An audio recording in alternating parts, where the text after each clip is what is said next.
Breaking news. Jubilee Hills ఉప ఎన్నికల్లోనూ ఓటర్ల తీరు మారినట్టు కనిపిస్తుంది. గత ఎన్నికల్లో ఇక్కడ కేవలం 47% మాత్రమే పోలింగ్ నమోదైంది. ఈ ఉప ఎన్నికల్లో అయినా పోలింగ్ పర్సెంటేజ్ పెరుగుతుందని భావిస్తే అలాంటి సీన్ ఎక్కడా కనిపించడం లేదు. పోలింగ్ ఇప్పటికీ మందకొడిగానే సాగుతుంది. ఏ పోలింగ్ బూత్ దగ్గర క్యూ లైన్లు అనేవే కనిపించడం లేదు. పోలింగ్ కేంద్రాలకు వస్తున్న వారిలో వృద్ధులే ఎక్కువ ఉన్నారు. ఇక మిడిల్ ఏజ్డ్ యూత్ ఓటర్లు పెద్దగా ఎక్కడ కూడా కనిపించడం లేదు. చాలా పోలింగ్ కేంద్రాలు ఇంకా ఖాళీగానే దర్శనమిస్తున్నాయి. వస్తే 10 నిమిషాల్లోనే ఓటీసీ వెళ్లిపోయే అవకాశం ఉంది. కానీ ఓటర్లు పెద్దగా ఎక్కడ కనిపించడం లేదు. ఓటింగ్ అంటే అసలు ఎందుకు అంత నిర్లక్ష్యం? మీ ఎమ్మెల్యేను ఎన్నుకునే బాధ్యత మీకు లేదా? ఓటు వేయకపోతే మీకు ప్రశ్నించే హక్కు ఉంటుందా? ఓటు వేయడానికి అరగంట టైం కేటాయించలేకపోతున్నారా? అసలు ప్రజాస్వామ్యంలో ఓటు వేయడం మన బాధ్యత అని మర్చిపోతున్నారా? ఇంట్లో కూర్చుని టీవీలో సినిమా చూసే బదులు పోలింగ్ బూత్కు వచ్చి ఓటు వేయొచ్చు కదా. ఇన్స్టా రీల్స్ చేయడానికి కేటాయించే టైంలో కనీసం ఓ అరగంట ఓటు వేయడానికి కేటాయించలేరా? ఓటు వేయనప్పుడు మీకు ఓటు హక్కు ఎందుకు అనే ప్రశ్నలు వినిపిస్తున్నాయి. ఎన్నికల అధికారులు మాత్రం ఓటు వేసేందుకు ఓటర్లంతా రావాలని విజ్ఞప్తి చేస్తున్నారు.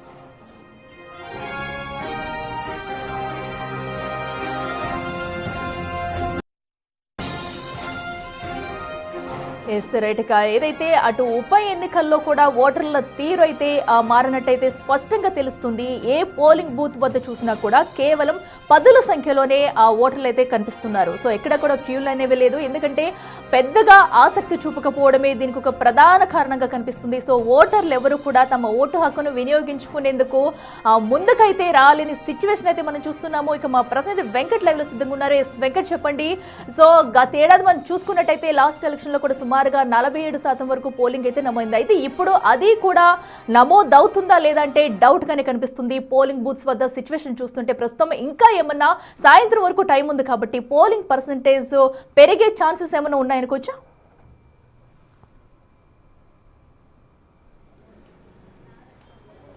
ఖచ్చితంగా దాదాపు 7 గంటలకు ప్రారంభమైనటువంటి పోలింగ్ ఇప్పటిదాకా దాదాపు 10 బావుగా వస్తుంది.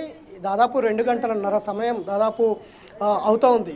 ఇప్పటి వరకు కనీసం పోలింగ్ కేంద్రాలన్నీ కూడా మొత్తం కూడా నిశ్శబ్దంగా ఉన్నాయి. చాలా మందకోడిగా సాగుతుంది. ఓటర్లు ఎవరు కూడా బయటికి రానటువంటి పరిస్థితులు మొత్తం కూడా ఈ ఎర్రగడ్డ డివిజన్ కావచ్చు, ఈ పరిసర ప్రాంతాల్లో కనిపిస్తున్నటువంటి సిచ్యువేషన్. ప్రస్తుతం మనం ఎర్రగడ్డ డాన్ బాస్కో కీలకంగా ఇది మెయిన్ పోలింగ్ బూత్ అని చెప్పుకోవచ్చు. ఇక్కడ దాదాపు 10 పోలింగ్ బూతులు ఉన్నాయి. మొత్తం కూడా చాలా మందకోడిగా కొనసాగుతున్నటువంటి మొత్తం ఎన్నికలకు సంబంధించిన అధికారులు సిబ్బంది హడావుడి మినాయిస్తే పెద్దగా ఓటర్లు ఎవరు కూడా వచ్చి ఓటు వేసేందుకైతే ఆసక్తి చూపడం లేదని చాలా స్పష్టంగా కనిపిస్తూ ఉంది. చాలా తక్కువగా వస్తున్నటువంటి సిచ్యువేషన్ ఉంది. మనం ఒక్కసారి చూసుకోగలిగితే మొత్తం ఈ సెంటర్లో దాదాపు 5 పోలింగ్ బూతులు ఉన్నాయి. అంతా కూడా సిబ్బంది అంతా చాలా సైలెంట్గా కూర్చున్నటువంటి సిచ్యువేషన్. ఈసారి ప్రధానంగా ఎన్నికల కమిషన్ చాలా ప్రతిష్టాత్మకంగా తీసుకున్నది. ఒక పైలట్ ప్రాజెక్టుగా ఈ జూబ్లీహిల్స్ ఎన్నికను తీసుకున్నది. గతంలో మనం చూసుకుంటే బయట దాదాపు ఒక 100-200 మీటర్ల దూరంలో ఆయా రాజకీయ పార్టీల ఏజెంట్లు ఆ స్లిప్పులు రాసిచ్చి ఓటర్లను ఆకట్టుకునే పరిస్థితులు ఉండేవి గతంలో. కానీ ఈసారి చాలా స్పష్టంగా ఎన్నికల కమిషనే ఏర్పాటు చేసింది.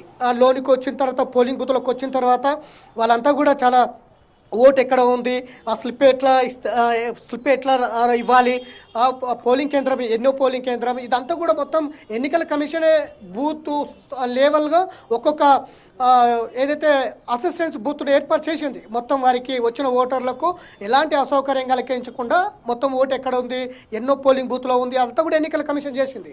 దాంతోపాటు వృద్ధులకు కూడా ప్రత్యేకంగా సిబ్బందిని కూడా ఏర్పాటు చేసింది. మనం ప్రత్యక్షంగా లైవ్లో చూసుకోవచ్చు. సీనియర్ సిటిజన్స్కు ప్రత్యేకంగా ఎన్నికల కమిషన్ సిబ్బందిని ఏర్పాటు చేసింది. వారికి అన్ని సదుపాయాలు, వారిని ఇట్లా మెట్లు ఎక్కడం రాకపోవడం కావచ్చు, లేదంటే ఇతరత్ర రవాణాకు సంబంధించిన అంశంలో ఇబ్బందులు పడుతున్నప్పటికీ మొత్తం ఆ సిబ్బందే చూసుకుంటుంది.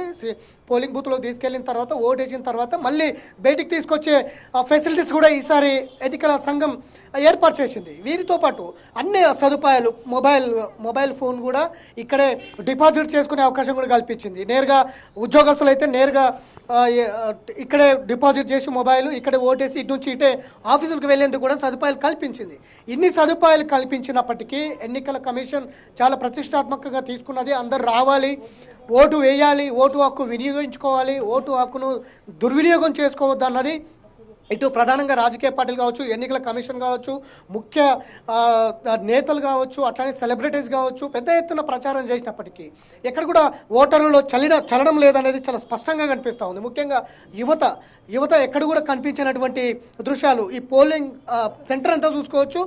మొత్తం నిర్మానుష్యంగా కనిపిస్తున్నటువంటి అడపదడప పెద్ద మనుషులు నిజానికి సీనియర్ సిటిజన్స్ వస్తున్నారు ఓటేయడానికి, ఓటు హక్కు వినియోగించుకోవడానికి. వారు ఎన్నో ఏళ్ళ నుంచి ఇక్కడ ఓటేస్తున్నామని చెప్తున్నారు చాలామంది. ఇక్కడ ఒక అబ్బా ఉంది, పెద్ద మాట్లాడే ప్రయత్నం చేద్దాం. ఎన్నేళ్ళ నుంచి ఓటేస్తున్నావు ఇక్కడ? 60 ఏళ్ళ నుంచి మా అమ్మ మా నాయన ఉన్నప్పటి నుంచి వేస్తున్నాం సార్. ఓకే. అయితే ఫస్ట్ గాంధీ తాత అది దింపుతాడు చూడు బొంగరం, అది దానికి వేసినాం. 2 ఆకులకి వేసినాం, ఆవు గుర్తుకేసినాం, చేయి గుర్తుకేసినాం. మాకు ఇల్లు కోసం మా అమ్మకు పిల్లలు ఇక్కడ అన్ని ఏర్పాట్లు ఉన్నాయా మీకు రావడానికి పోవడానికి? మెట్లు దిగానిక కష్టమైంది సార్. పట్టుకపోయారు వాళ్ళు, వేసిన వచ్చిన. నాకు కొడుకు పిల్లలు 3 కొడుకుకు ఇల్లు లేదు. ఇల్లు ఇస్తారేమో అని ఆశ. మా అమ్మ మా నాయన ఉన్నప్పటి నుంచి అయినా కూడా ఇంద్రమ్మ ఇస్తుందేమో అని ఆశపడ్డాం. మాకు ఏడ రాలే సార్ ఇల్లు. కిరాయి కట్టుకోలేకపోతున్నాం. 12,000. మా కొడుకు ఒక్కడు కష్టపడాలి, మేము 7 మంది బతకాలి బిడ్డ. చాలా ఏళ్ళ నుంచి వేస్తున్నాం. మా అమ్మ మా నాయన దగ్గర ఉన్నప్పుడు నా 18 ఏళ్ళు వచ్చినప్పటి నుంచి వేస్తున్నా సార్. చాలా మంది వస్తలేరు కదా ఓటేయడానికి. ఇప్పుడు పొద్దుట పూట జరి ఇంట్లో పనులు ఉంటాయి కానీ ఆయన 12 దాటితే వస్తుండొచ్చు. పిల్లలకి ఇంత ఉంటాకి ఇట్లా చేసుకొని వస్తారు, వేస్తారు. గదా బిడ్డ గింత ఇల్లు ఇస్తారు అని ఆశ, ఇంకేం లేదు. మా ఆయనకు పని చేత కాదు, నాకు కాళ్ళ నొప్పి. మా కొడుకే పెడతాడు మాకు 2 అన్నం. పిల్లలు 3 పిల్లలు, మేము 2 మగం, అలా 5 మంది బిడ్డ. ఇంత ఇల్లు ఉంటే ఇల్లు ఇస్తే కిరాయి తప్పుతుందేమో అని ఆశ బిడ్డ, అంతే. అట్లా ఒక ఓటు వెనక ఎన్నో ఆశలు ఉన్నాయి, ఆకాంక్షలు ఉన్నాయి, ఎన్నో ఉన్నాయి ఒక ఓటు వెనకాల. పెద్దమ్మ చెప్తా ఉంది, చాలా ఎన్నో ఏళ్ళ నుంచి వేస్తూ ఉన్నాము అనేది చాలా స్పష్టంగా చెప్తా ఉంది. సీనియర్ సిటిజన్స్ అందరూ వచ్చి ఓట్లు వేయడానికి వస్తూ ఉన్నారు, బైకుల మీద చూసుకోవచ్చు. కానీ యువత రాకపోవడం ఇప్పుడు ఒక ఇదిగా ఉంది. ఇప్పుడు ఆ పెద్దవుడు కూడా మాట్లాడిన మాట తీరు మనం చూస్తున్నాము. సో ఓటు హక్కు పలానా ఇన్ని సంవత్సరాల నుంచి కూడా వారు వేసుకుంటూ వస్తున్నారు. సో ఒక ఇల్లు ఇస్తారన్న హోప్తో అని చెప్తుంది. సో అదే యువత రేపన్న రోజు కూడా సో ఉద్యోగాల కోసం కానివ్వండి, దీనికంటూ కూడా ధర్నాలు చేస్తారు, నిరాహార దీక్షలు చేస్తారు. అలాంటిది ఈ పోలింగ్ రోజు ఎందుకు యువత ఇంకా ముద్దురు నిద్ర వేయడం లేదని చెప్పుకోవచ్చు. ఎందుకంటే ఏ పోలింగ్ బూత్ దగ్గర చూసినా కూడా మార్నింగ్ నుంచి కూడా వృద్ధులే ఉన్నారు. ఎక్కువగా అయితే వారే సంఖ్య కనిపిస్తుంది. సుమారు ఆల్మోస్ట్ 10 దాటుతుంది టైం వచ్చేసి. ఇప్పటికీ కూడా ఎక్కడ పోలింగ్ తీరులో అయితే ఎక్కడ మార్పు అయితే కనిపించట్లేదు. సో యువత ఎందుకు ఇలా బిహేవ్ చేస్తుంది అనుకోవచ్చు.